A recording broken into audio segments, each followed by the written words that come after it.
Smile! And we are live! Oh! Hello everyone! Kumusta po kayo? Yes, hello everyone. We're coming live from North Carolina, USA. So time check, it's around 6:30 exactly in the evening. So, kumusta po sa inyong lahat? Go ahead, sorry. Nasasapawan ko po siya. Okay lang. So, for those who don't know us, i-introduce lang namin yung sarili namin. My name is Shine, and this is my husband. You can call me Tio or June, or to some close friends, they call me Bogs as well. So, I'm a registered nurse, and he is I am an IT professional. Medyo mahabang storya paano ko nag-land sa IT, pero I believe I have gone through from the very basic. Nag-start ako as clerk way back in when I started working in 1991. Hello, Ma'am Tina. How are you? Hello po sa inyo. Thank you for watching. So, we were actually OFW kami for decades. Galing kami sa Middle East before we migrated here in US last 2022. So, yeah, we've been there. I personally been to Abu Dhabi for almost 23 years. And so when we finally come to decide to step out of our comfort zone, basically, kasi it's like a second home already for us. I mean, most of our children were born and raised over there. Hello, Auntie Hermie! Kain lang kayo dyan. Maraming mga kaibigan, marami ng mga na-establish na relationships and friends. So, but in the end, life has to go on, and maybe it's another calling for us to, another journey. Sabi nga nila, you never go to a place uninvited. So, yeah. So we took that step and decided to relocate here in the US. Yeah, so actually it's really hard. It's really hard to leave a place na komportable ka na. Kasi pagka komportable ka, parang okay lang yan. Like kayang-kaya, yung parang everything goes routinary na kasi alam mo na comfortable ka na . So like moving here, we don't know what to expect. We don't know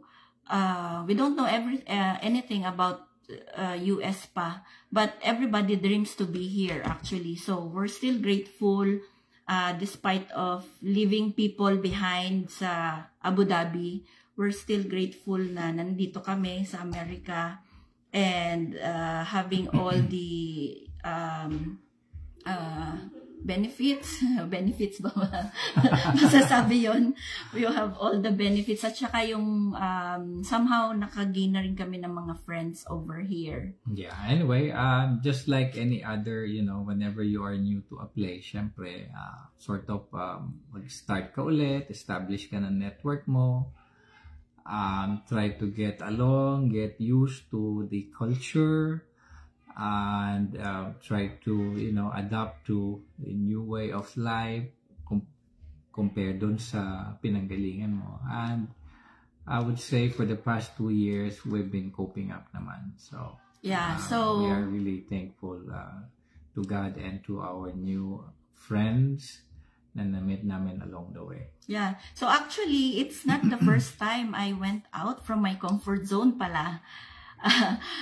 Actually, kasi as we have mentioned, from Abu Dhabi, that is our second home, and then moving here, we already came out from our comfort zone. So probably this is the second time that we are coming out from our comfort zone. So we are coming.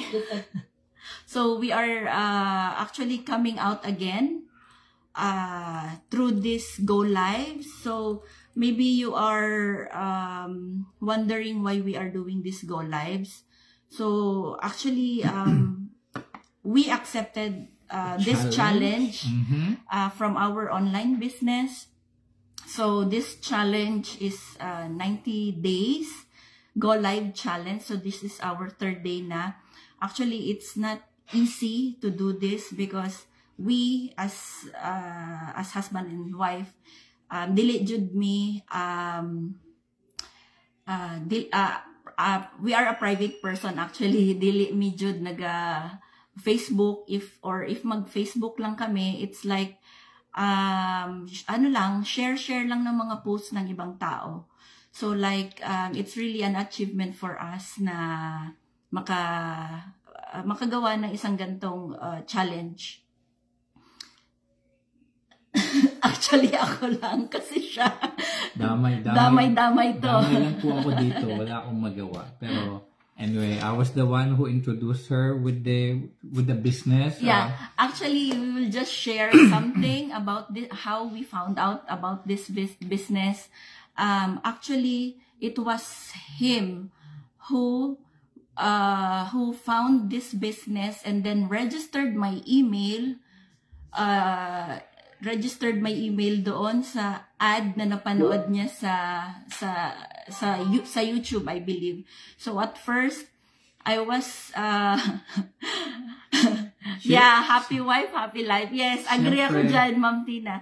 So siya ang nag-register sa akin. So he was thinking it was another job kasi nung napanood niya yung ad na yon, she was saying about working at home like that. So because I've been struggling in the first year here na nagstay kami sa America, like literally na burnout ako, like halos every day na before ako papasok umiiyak na talaga ako kasi yung pressure hindi ko nakaya. So I told him na if ever makahanap ng any work from home, igagrab ko na talaga. So when he found out that video ad, right away he registered me, and then nakita ko sa email, hindi naman ito work, it's a business. So without really digging so much, nag-register ako, and believe it or not, like sa kagustuhan ko na makaalis na dun sa situation na burnout, you know, yung stressed feeling, nag-register ako dun sa business na yun without watching the webinar. Would you believe it? You will register to something na you don't know. Blindly. Yeah, because you know. Pero hindi ka naman desperado noon at that time. No. So, back then, nag-register ako, so I connected to that person na niregisteran niya. And it so happened na, although hindi ko siya kilala, napakagaan ng feeling kasi at ano siya Bisaya din siya katulad ko. She's from Cebu. So, nag-connect lang kami, like ordinary talk like that. Tapos hanggang sa dumating yung point na, like, nung nakapasok na ako dun sa online community, sabi ko, wow, grabe, parang hindi ko na-feel na parang mag-isa ako. Kasi halos stranger ka. Oo, na stranger ako kasi yung lahat welcoming ganon. Pero syempre, at first skeptical pa rin ako kasi anything online nowadays is very suspicious and all, di ba? So after some time, nung tinanong niya ko, kumusta na yung yung sinend ko sa'yo na link or whatsoever, sabi niya ganyan. Sabi ko, business pala yun. Okay. So yun, he was my very first skeptic, critic. hindi skeptic, critic ko siya, as in sobrang critic. So in everything I do, talagang nakabantay siya, like ano ba yung mga pinagagawa mo? Cellphone ka ng cellphone, something ganyan. But hindi niya alam na I'm already working on the business. Well, sa mga hindi nakakaalam, sa akin siguro, ako din yung mahilig sa extra hustle before. Back in Abu Dhabi, marami kaming nasubukan. Nandiyan yung iba't ibang herbal product, business, health-related products and all, pero baga hindi rin siya ganun ka worth, I would say, kasi napakadami mong kailangan gawin,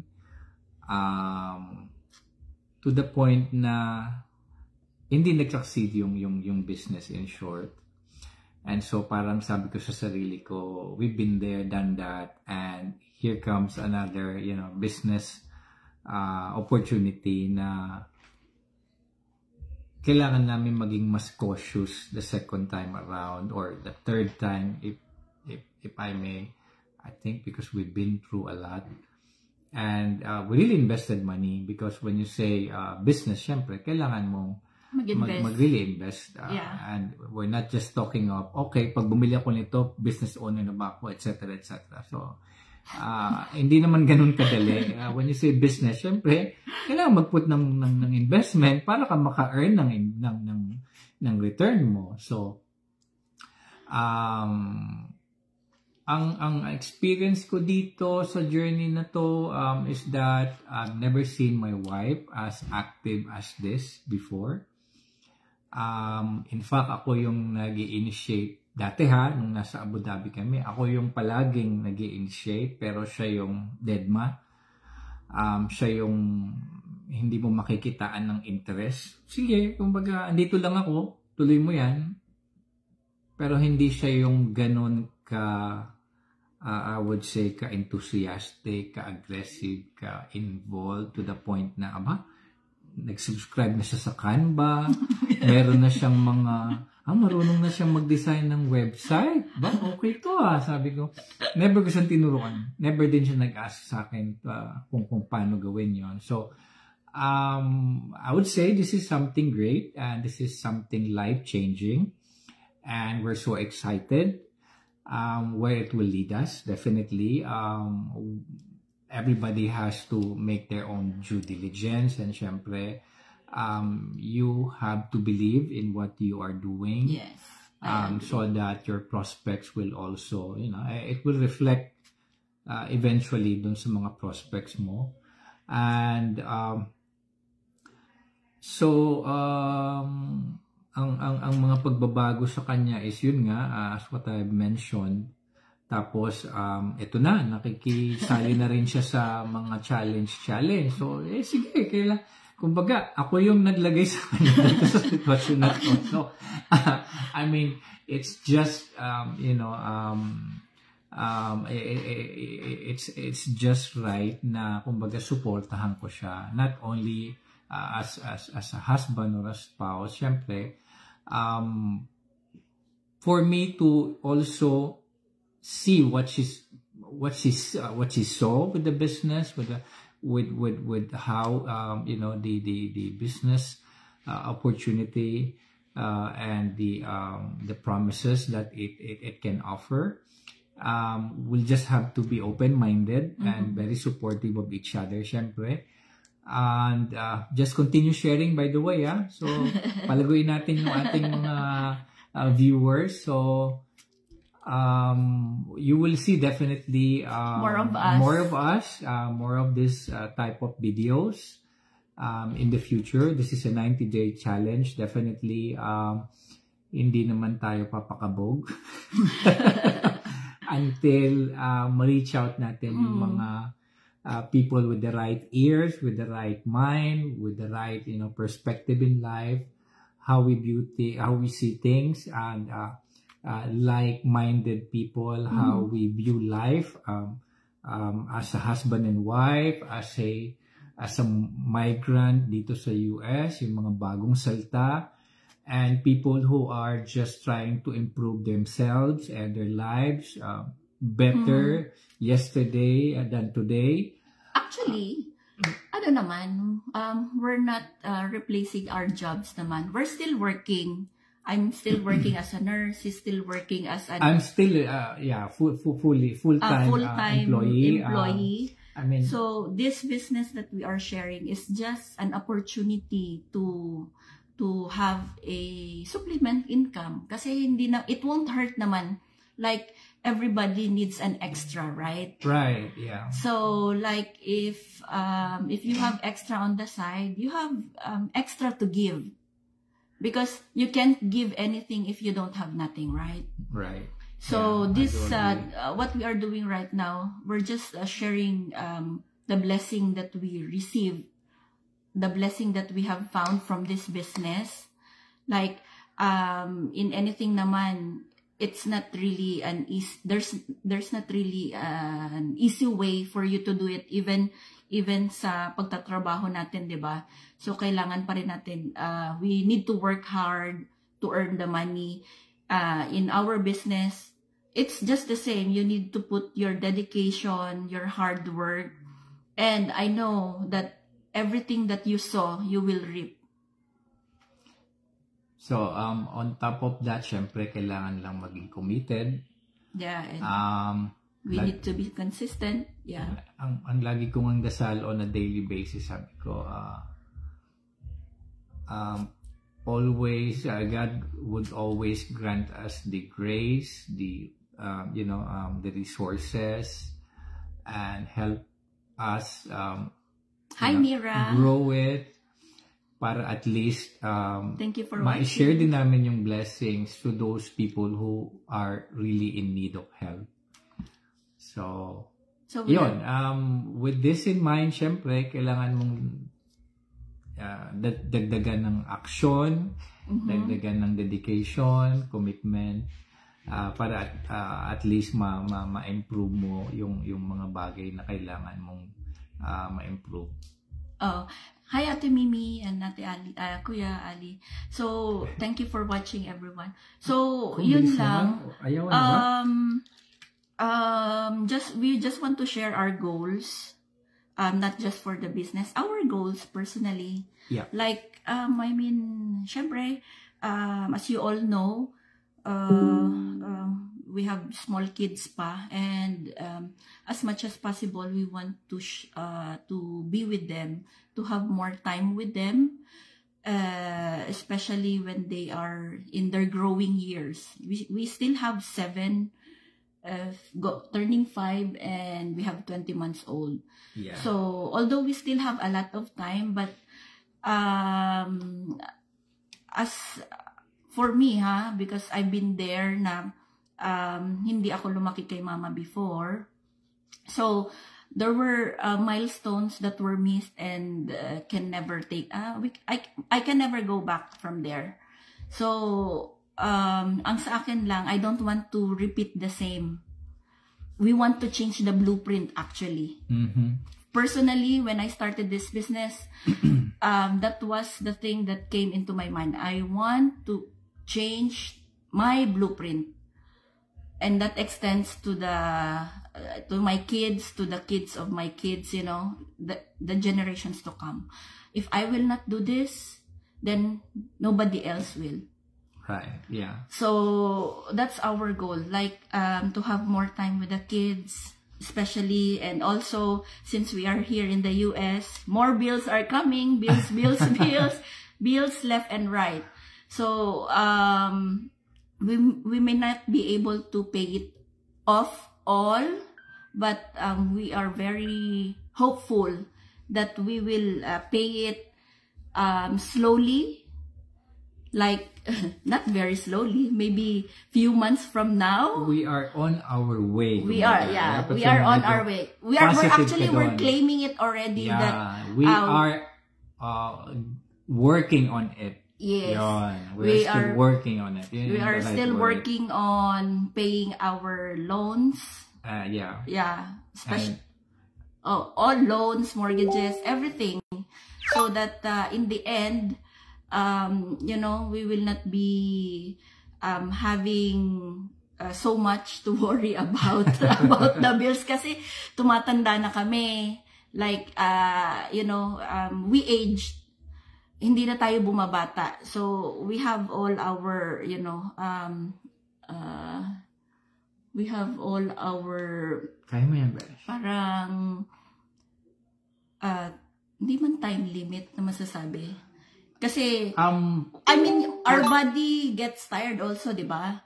So, like, hindi naman tayo hanggang tumanda magtatrabaho ng sobra. And like every other goal, siyempre, dapat lagyan mo yan ng timeline para at least focus ka dun sa timeline na yon. Just like in project management, siyempre, dapat lahat meron kang timelines para at least meron kang reason para magpursige, para ma-achieve mo yung kailangan mong goal. And at the same time, syempre, mag-gauge mo yung sarili mo, how successful you are so far, where have you been so far, where were you yesterday, nasan ka ngayon, nasan ka bukas. So at least, nandoon dapat yung vision mo. And our ultimate goal is to retire early. Yun. Like, for me, personally, when I started the business, I want to retire him early. Wawa naman ako, retire na. No, I want to retire you early. Okay, Kasi okay. para makapag-travel tayo. Ayun. You know, kasi may mga ibang seniors na they were not able to enjoy their senior life kasi they are still working. So, kasi maraming kumbaga at least pagtanda natin wala kang regrets na meron kang hindi nagawa, meron kang hindi nagawang puntahan, meron kang hindi nagawang bilhin, meron kang ganito, ganyan na hindi mo nagawa. So it's always good to plan for it at least na hanggat meron ka pang, hindi naman tayo bumabata, so hanggat meron kang ability, meron kang resources to do so, just push for it. No? Hindi naman natutulog ang Diyos na, para hindi ka bigyan ng resources sa mga kailangan mo. And then, and I think also, my prayer was answered when I was praying for something that would probably will make a change in our life. So the business came from it was pinadaan sa kanya. So actually for some time na andito ako sa business and all, like actually, Lord works in a mysterious way. Hindi niya man ibigay sa'yo directly or ipaalam sa'yo directly, but He's using people to lead the answered prayer to you. So, for me, the answered prayer by God is galing sa Kanya. Kasi if not for Him, I will not be able to find this business opportunity. Kasi may mga opportunity dumadating, but hindi lang natin siya napapansin. But then I think Lord knows that when He will use June to answer my prayer, He knows that I will not say no, because He's my husband, He's my better half, He's my other half actually. So parang sa akin, everything na kumbaga parang alam niya kung anong makakabuti sa akin na pinadaan ni Lord sa kanya. So yun lang, I'm grateful for that. Yun lang. Okay, so with that being said, again, maraming salamat for watching us, for joining us, and please expect more of this kind of videos sa mga darating na araw. Yeah, and then we just hope that we shared something we just imparted something to you sa journey. I mean, not just in the business side, but personally. So, that's all for now. So, I hope you will have a wonderful day wherever you are in the world. Right now, it's almost 7 p.m. right now here. Tumagal pala tayo. 7 p.m. here in North Carolina. Hi, Coach Lyra. Hello. So everything has been said, and we're just wishing you a wonderful night and wonderful day. So kung nasan man kayo sa mundo, padayon lang ta. Ako lang ang Bisaya, siya is Tagalog. So gamay lang. So padayon lang ta. Padayon sa paglambo. Yun. Okay, salamat kayo. Thank you so much sa ating 5 viewers, and we will definitely be in touch again tomorrow and the day after hanggang sa matapos natin tong challenge na to. And even after matapos natin tong challenge na to, for as long as there's something interesting na po pwede natin pag-usapan, and I'm sure you will be with us again. Okay, thank you guys. Thank you so much. Thank you so much. Have a Bye. blessed evening. Have a blessed day.